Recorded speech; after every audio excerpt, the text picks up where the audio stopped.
Assalamu alaikum wa rahmatullahi wa barakatuh. Dar Nashr al-Ma'rifa, Univers Plus vous propose un soutien scolaire à distance. Pour la troisième année collégiale, le chapitre 1, les aliments, la digestion et l'absorption intestinale. Ardiya, wal-hadm, wal-intisas, al-ma'aw. Donc, on va utiliser notre manuel scolaire Univers Plus comme toujours et on va prendre la page 12. Il s'agit de la séquence 1, mise en évidence de la composition des aliments. الكشف عن مكونات الأغذية. بغينا نعرفوا الأغذية اللي كنتناولوا، الخبز، الحليب، بطاطس، الجزر إلى غير ذلك. شنو هما العناصر اللي كتكون منها هذه الأغذية. Donc, comme vous le savez très bien, pour satisfaire ses besoins alimentaires, l'homme doit manger plusieurs fois par jour. مسألة معروفة بطبيعة الحال. الفطور، الغداء والعشاء بالإضافة إلى بطبيعة الحال الأكل في أوقات أخرى. Donc, cette alimentation doit être diversifiée et équilibrée. إذن الأغذية اللي كناكلو خاصها تكون متنوعة ومتوازنة. À l'exception de l'eau، باستثناء الماء بطبيعة الحال كنتناولوه في جميع الأوقات. Tous les aliments que l'homme consomme sont d'origine animale ou végétale. Et aussi bien sûr d'origine minérale. Je parle notamment de l'eau et des sels. إذا الأغذية اللي كتناولها الإنسان بطبيعة الحال أو يستهلكها الإنسان عندها مصادر مختلفة، مصدر حيواني، مصدر نباتي وكذلك مصدر معدني. Le problème qui se pose: de quoi sont composés les aliments que nous consommons؟ ما هي العناصر أو ما هي مكونات الأغذية التي نستهلكها؟ Nous avons trois objectifs à atteindre: réaliser des expériences de recherche pour identifier les constituants des aliments. إذن سوف ننجز تجارب للكشف أو لتحديد مكونات الأغذية. Deuxième objectif: mise en évidence des différents constituants chimiques du pain et du lait. غادي ناخذ جوج الأمثلة الأغذية اللي معروفين وكنتناولهم بزاف، هو الخبز والحليب، ونبينوا شنو هي المكونات ديال هاد الغذائين. Et le troisième objectif: distinguer entre un aliment composé et un aliment simple. التلميذ ينبغي أن تكون له القدرة على التمييز بين غذاء مركب وغذاء بسيط. سنبين ذلك. Alors, pour répondre aux problèmes posés et pour atteindre nos objectifs, je dois réaliser. Travail 1, donc la réalisation des expériences qu'on va bien sûr voir sur notre document 1, et on doit indiquer les constituants mis en évidence pour le cas du pain et celui du lait. Deuxième travail à réaliser, donc déterminer à partir des informations fournies par le tableau de document 2, quels sont les aliments riches en protéines, ceux qui sont riches en lipides, bien sûr en glucides, et ceux qui sont riches en sels minéraux. Alors, troisième travail, je dois donner des exemples d'aliments complets et d'aliments simples. نعطي أمثلة ديال أغذية كاملة وأغذية بسيطة. Voilà. Alors, commençons par notre première activité, l'analyse chimique du pain et du lait. تحليل كيميائي لكل من الخبز والحليب. Voilà. Donc, notre document 1, des manipulations simples permettant d'identifier les différents constituants chimiques du pain et du lait. كما تلاحظون معي بطبيعة الحال، إذا للكشف عن مكونات الأغذية نستعمل ما نسميه بالكواشف، بالفرنسية نقول لي رياكتيف. كنتسألوا شنو هو الرياكتيف؟ سي ان برودوي شيميك، مادة كيميائية، ولكن هذه المادة الكيميائية ينبغي أن تتوفر على خصائص. هذه الخصائص وهي أن هذه المادة الكيميائية تتفاعل مع مكون غذائي محدد، وهذا التفاعل يعطينا نتيجة تكون هذه النتيجة واضحة ومميزة. واضحة يعني يمكن لنا نشوفها بعيننا، ومن كنقول على أنه يمكن لنا نشوفها بعيننا أي أن هناك تغير في اللون. فوالا. ومميزة علاش؟ لأن هذه النتيجة هذه ينبغي أن تكون فقط وفقط مع مكون غذائي واحد. إذا أعطتنا نفس النتيجة مع مكون غذائي آخر فلا يعتبر كاشف. إذا غادي نستعملوا واحد المجموعة من الكواشف لنتعرف عليها. إذا بالنسبة للتجربة الأولى لو تيست مسألة بسيطة في هذه الحالة هذه، إذا لا نستعملها كاشف وإنما فقط عملية فيزيائية تتمثل في تحول الماء من حالة إلى حالة. إذا نضع قطعة من الخبز داخل أنبوب اختبار ونسخن. مسألة معروفة: تصاعد بخار الماء وتكون قطيرات الماء على الجوانب الداخلية لأنبوب اختبار. دي قلت لي كما تلاحظون إذا الخبز يحتوي على الماء. La conclusion. Test 2, de même pour le lait cette fois-ci, on constate, on note les mêmes observations. Donc الحليب حتى هو كذلك يحتوي على الماء بطبيعة الحال. Test 3, cette fois-ci on va utiliser un réactif كون نابيل لو نيترات دارجون نترات الفضه. هذا الكاشف هذا يستعمل للكشف عن وجود لي كلورور. اذا في هذه الحاله هذه كما تلاحظون معي اضفنا قليل من دون سوليسيون دو نيترات دارجون سور ان فلتر دو بان. غادي نبين بعد لحظات كيف نحصل على لو فلتر دو بان او نسميه بالعربيه رشاحه الخبز. دونك في هذه الحاله هذه النتيجه ان بريسيبيتي بلون كي نوارسي على لوميير، واحد الراسب ابيض يسود مع الضوء. هذا يؤكد لنا وجود بطبيعه الحال لي كلورور وهو نوع من الاملاح. إذا الخبز يحتوي على des chlorures. Test 4. De même pour le lait, cette fois-ci on va utiliser du petit lait. Donc on va ajouter, comme nous l'avons déjà fait pour le cas du filtre du pain, des gouttes d'une solution de nitrate d'argent. Le même résultat, la même observation plutôt, précipité blanc qui noircit la lumière. Donc سواء الخبز أو الحليب كلاهما يحتوي على des chlorures. Test 5, cette fois-ci on va utiliser un autre réactif, c'est l'oxalate d'ammonium. Celui-ci nous permet, oxalate ammonium ما عندوش سميه بالعربيه كنطقوا به هكاك. هذا الكاشف يستعمل للكشف عن املاح الكالسيوم، والنتيجه المرتقبه وهي راسب ابيض لا يسود مع الضوء. في هذه الحاله فعلا لاحظنا ذلك، هناك un précipité blanc, ce qui bien sûr nous permet de conclure que le pain contient du sel de calcium, mais en petite quantité. Voilà. De même pour le test 6, cette fois-ci pour le cas du lait. Donc, on utilise toujours le même réactif. Nous avons aussi la même observation, donc précipité blanc.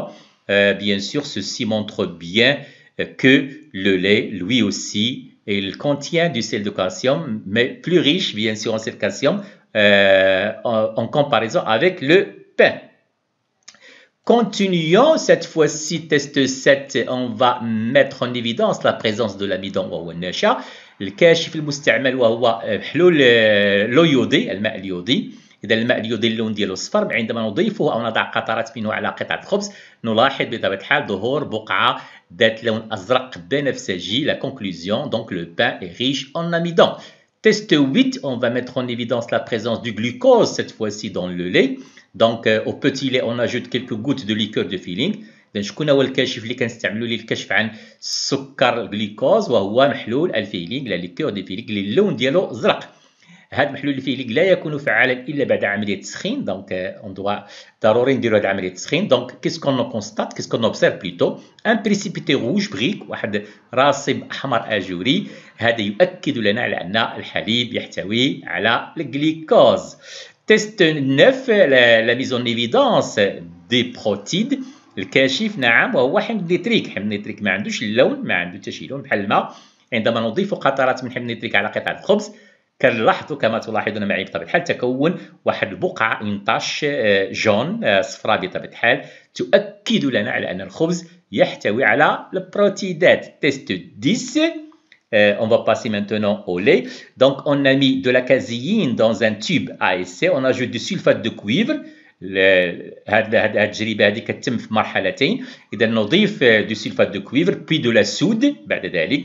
Cette réaction عندها واحد اسم معروف، la réaction de Biuret. Donc le mélange bleu prend une teinte violette. إذا ذاك الخليط أزرق غادي ياخذ لنا واحد صباغة إذا صح التعبير فيوليت. هذا يؤكد لنا على أن الحليب يحتوي على بروتيدات. إذا هنا نجزنا كما أشرت إلى ذلك لا رياكسيون دو بيوري. كنستعملوا فيها كاشفين بطبيعة الحال بشكل متتالي أو متتابع، لو سلفات دو كويفر بلس لا سود. Test 11.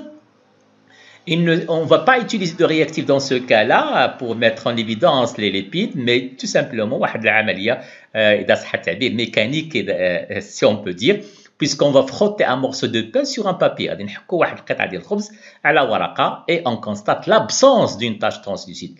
في هذه الحالة هذه ما كتكونش لنا واحد البقعة شبه شفافة. فوالا هذا يدل أو يجعلنا نستنتج on peut conclure que le pain ne contient pas de lipides. Alors que pour le cas du lait, on laisse reposer le lait frais entier quelques heures, puis on frotte la couche ديك الطبقة اللي كتشكل ليا في السطح ديال الإناء اللي وضعت فيه هذا الحليب بطبيعة الحال لو لي فراي. كناخذ هذه القشرة هذه ثم أقوم je vais la frotter sur un papier. Mais cette fois-ci, il y a formation d'une tache translucide، واحد البقعة شبه شفافة لا تختفي واخا كنعرضها لأشعة الشمس أو الحرارة. لماذا؟ لأنها عبارة عن دهنيات، وبالتالي الحليب يحتوي على دهنيات. Je continue. Donc, un document animé, l'analyse du pain, voilà, فقط للتوضيح.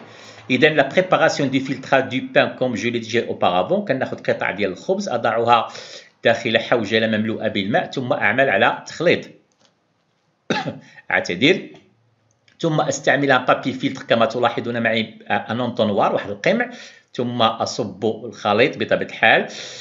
ما أحصل عليه في هذه الحالة وهو le filtre du pain.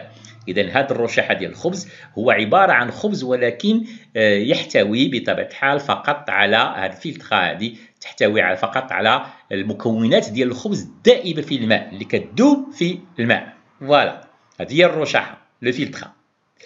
Je continue, donc c'est la préparation de notre filtre du pain. Passons maintenant à la mise en évidence de l'eau. On en a déjà parlé, donc الفكرة بسيطة جدا. أضع قطع خبز داخل أنبوب اختبار ثم قم بعملية تسخين. لا تنسوا بطبيعة الحال الملقط الخشبي. في هذه الحالة سنلاحظ بطبيعة الحال تصاعد بخار الماء زائد قطيرات من الماء التي تتشكل على جوانب الداخلية لأنبوب اختبار. الخبز يحتوي على الماء. Expérience 3, donc mise en évidence de l'amidon. Comme nous l'avons déjà dit auparavant, le réactif c'est de l'eau iodée. شنو هو اللون ديال الماء اليودي وهو الصفر. نأخذ قطرات من الماء اليودي ثم أضعها فوالا على قطعة خبز. لاحظوا معي تشكل بقعة انتقل من اللون الأصفر إلى اللون الأزرق. donc coloration bleue تؤكد لنا على أن الخبز يحتوي على النشا وهو l'amidon بالفرنسية. Expérience suivante, c'est la mise en évidence du glucose. إذا كما أشرت سابقا على أن الكاشف لو رياكتيف سي لا ليكور دو فيلينغ للون ديال الأزرق فوالا.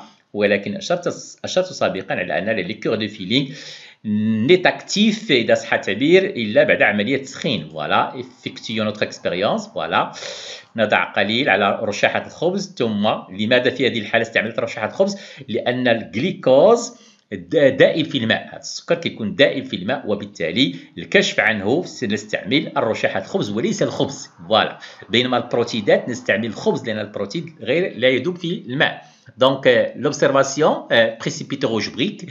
إذا هذا يؤكد لنا على أن الخبز يحتوي على سكر مختزل اللي هو الجليكوز. Expérience suivante, mise en évidence des protides. تذكرون ذلك نستعمل حمض نيتريك. فوالا إلي تانكولور. نتيجة الملاحظة نعم فوالا إلي أنكولور كتشكل ليا بقعة صفراء كولوراسيون جون. إذا الخبز يحتوي على بروتيدات. Expérience suivante, mise en évidence des lipides. أشرت إليها سابقا عبارة لا نستعمل كاشف وإنما فقط حركة ميكانيكية إذا صح التعبير. إذا نقوم بحك قطع الخبز على ورق. إذا في هذه الحالة لا تتشكل لنا بقعة شبه شفافة ترانسليسيد كما أشرت إلى ذلك وبالتالي الخبز لا يحتوي على الدهنيات. فوالا. Maintenant, mise en évidence des chlorures وهي أملاح كلورورات. Le réactif c'est le nitrate d'argent, il est incolore. نستعمل الرشاحة في هذه الحالة لأن النترات أو الأملاح المعدنية بشكل عام دائبة في الماء. إذا بريسيبيتي بلون مي عندما نعرض لأشعة الشمس أو الضوء voilà il va noircir. donc précipité blanc qui noircit à la lumière. Ceci nous permet de conclure que bien sûr le pain contient des chlorures.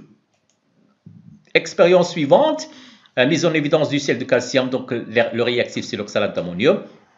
Incolore aussi, toujours je vais utiliser le filtre du pain, voilà, quelques gouttes d'oxalate d'ammonium, donc il y a un précipité blanc, mais cette fois-ci qui ne noircit pas à la lumière.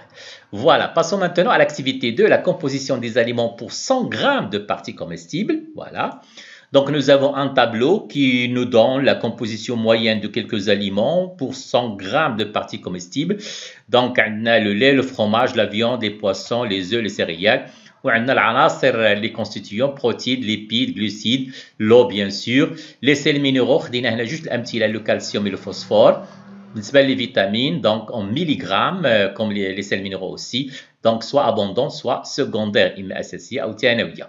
donc كنشوفوا شكون هو الغذاء اللي غني بالبروتيدات. إذا كنشوف الأرقام بطبيعة الحال كنلقى هنايا 27 كنلقى هنايا 21 20 17.6. إذا هادو هما الأغذية الغنية بالبروتيدات. بالنسبة للدهنيات كنلاحظ بطبيعة الحال كما تلاحظون معي عندنا هنا 26 فوالا لي فروماج. بالنسبه للسكريات فوالا افكتيفمون 77 55. هكذا يمكن ان نحدد بطبيعه الحال او نصنف اذا صح التعبير شكون هي الاغذيه الغنيه بالسكريات riches en glucides, c'est les aliments ceux qui sont riches en lipides et de même pour les protéines.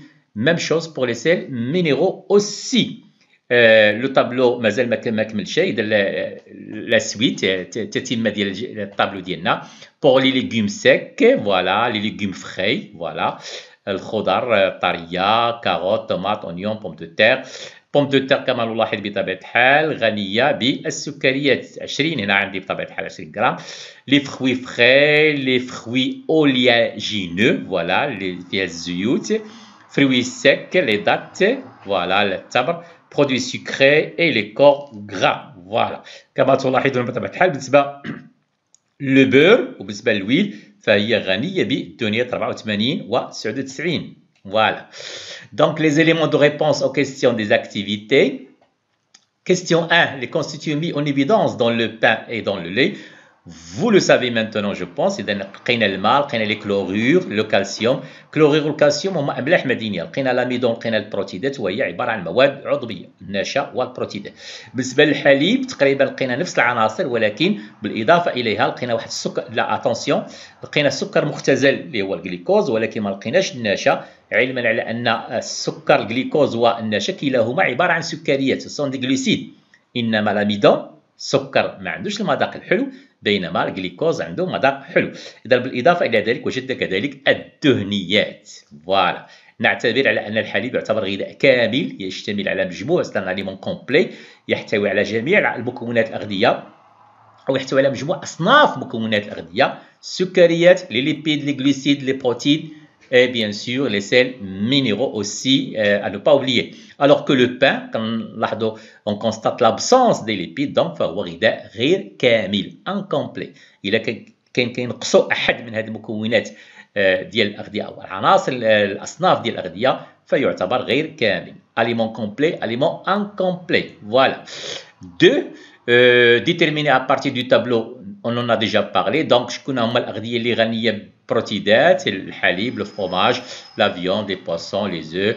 Alors, ceux qui sont riches en lipides, le beurre, l'huile, ceux qui sont riches en vitamines, les fruits, les légumes, les céréales et les pommes de terre sont riches en glucides, sucriettes, notamment l'amidon. La majorité des aliments sont riches, bien sûr, en sels minéraux. Troisième question, donnez des exemples d'aliments complets, d'aliments simples. Donc, le lait est un aliment composé complet. Tout simplement, toutes les catégories de substances nutritives sont représentées avec des proportions assez importantes. Ces catégories, les lipides, les glucides et les protéines. Les sels minéraux, bien sûr. L'huile est un aliment simple, tout simplement. هو عبارة عن des lipides فقط. إذا il est composé presque de 99% de lipides. Donc un aliment composé est constitué de plusieurs aliments simples. غذاء مركب يتشكل من عدة أغذية بسيطة. Voilà. اثنان وأكثر. Voilà. Donc les définitions à retenir: aliment composé, c'est un mélange de plusieurs substances appelées aliments simples. واحد الخليط بحال الخبز والحليب لقينا فيهم واحد العدد ديال الأغذية البسيطة. إذن فهو غذاء c'est un aliment composé. Aliment simple, غذاء بسيط. Constituant alimentaire composé d'une seule et même catégorie de molécules. Glucides, lipides, bien sûr, glucides, lipides, protéines, sels minéraux et autres. Voilà, et vitamines plutôt. Voilà. Je continue. Terminologie aliment غذاء مسائل معروفة: معدني, minéral, organique, عضوي, aliment simple, غذاء بسيط, aliment composé, غذاء مركب, aliment complet, غذاء كامل. Bilan de nos activités. Donc l'homme se nourrit d'aliments composés. مسألة معروفة بطبيعة الحال. الأغذية اللي كناكلوا عبارة عن أغذية مركبة أغلبها باستثناء الماء غذاء بسيط. Divers, mais ils sont tous composés d'aliments simples. شكون هما هاد les aliments simples؟ Voilà. أشرت إليها: les glucides, les protéines, les lipides, les sels minéraux, l'eau, voilà, et les vitamines. أي غذاء كيتكون من جوج أو أكثر من هذه الأغذية البسيطة سيعتبر غذاء مركب. Voilà. Merci et bon courage.